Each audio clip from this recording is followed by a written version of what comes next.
हनुमान जी के समक्ष जब इंद्रजीत आया तो उन्होंने नाना प्रकार के दिव्य अस्त्रों का प्रयोग किया, लेकिन हनुमान जी पर कोई असर नहीं हुआ। तो अंत में एक वानर होते हुए भी इतनी शक्ति प्रभु श्री राम की, इतनी अनुकंपा उन पर भगवान की श्री राम की थी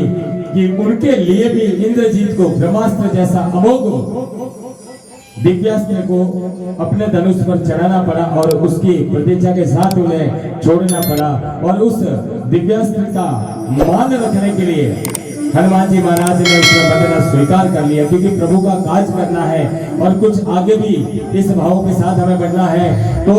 हनुमान जी महाराज जब ब्रह्मास्त्र में बंधते हैं और उसके बाद रावण के समक्ष ले जाए जाते हैं, तो रावण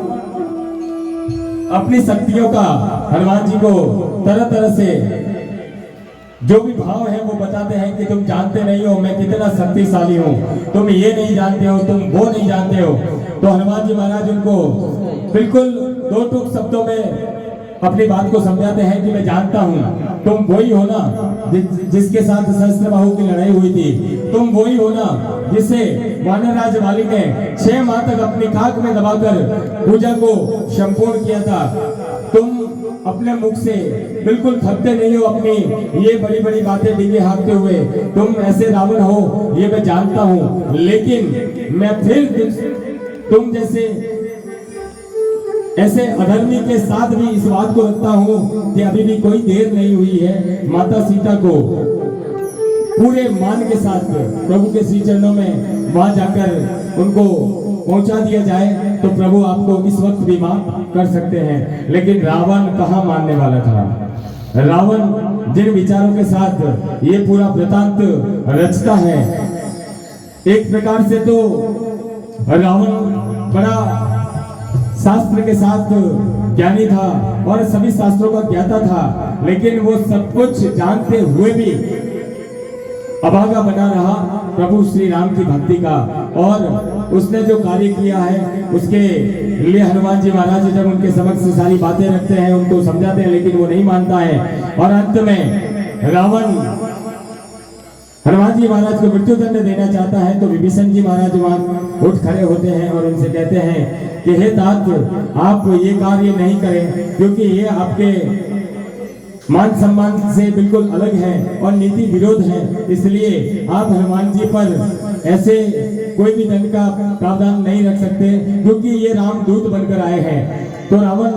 उनसे कहता है कि भाई और क्या किया जाए। तो फिर उनके जो सभा में बैठे हैं, सभी सभा में जो उनके साथ विद्वान थे, उन्होंने एक बात रखी कि कभी को इस वानर को पूंछ बड़ी प्यारी होगी, और हर वानर को पूंछ प्यारी होती है, वैसे ही हर मानव को भी बड़ी पूंछ प्यारी होती है। कोई आए और आदर भाव ना दे, आइए पधारिए विराजिए आपका स्वागत है, ऐसा अभिवादन ना करे, तो उनके मन में भी भाव थोड़े दूषित होते हैं। कहते हैं मैं आया हूँ, कोई बड़ा व्यक्ति आया है तो उनके लिए बड़े रेड कारपेट बिछाया जाए तो उनको बड़ा अच्छा लगता है। वैसे ही पूंछ का बड़ा मामला मानव और वानर के साथ ऐसा ही था, लेकिन बालाजी के साथ कुछ उल्टा था, क्योंकि मानव चाहता है मेरी पूंछ आगे हो और बालाजी महाराज चाहते तो क्या है, बालाजी महाराज की पूंछ तो उनके कार्यों से पीछे ही बनी रहती है और उस पूंछ में श्री राम की बड़ी अनुकंपा है। तो जैसे ही वहाँ पे निश्चय किया जाता है कि वानर की पूंछ में आग लगा दी जाए, इसको नगर में घुमाया जाए, तो आइए आगे क्या वृतांत होता है हनुमान जी महाराज के साथ, किस भावों के साथ हनुमान जी महाराज लंकापुरी में अपने आचरण को दिखाते हैं। तो आइए प्रभु श्री राम की कृपा से आगे बढ़ते हैं।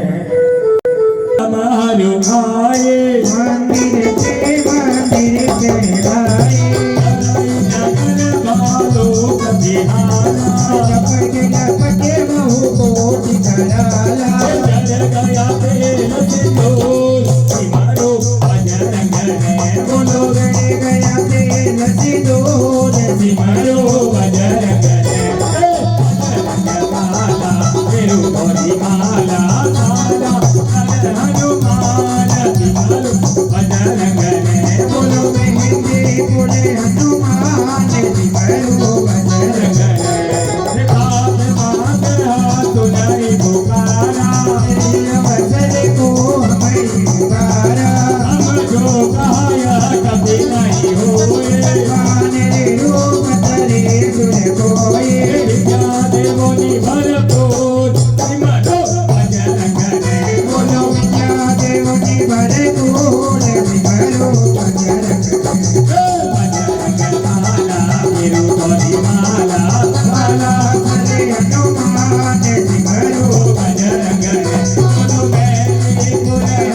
पूछ बुझाई खोई समा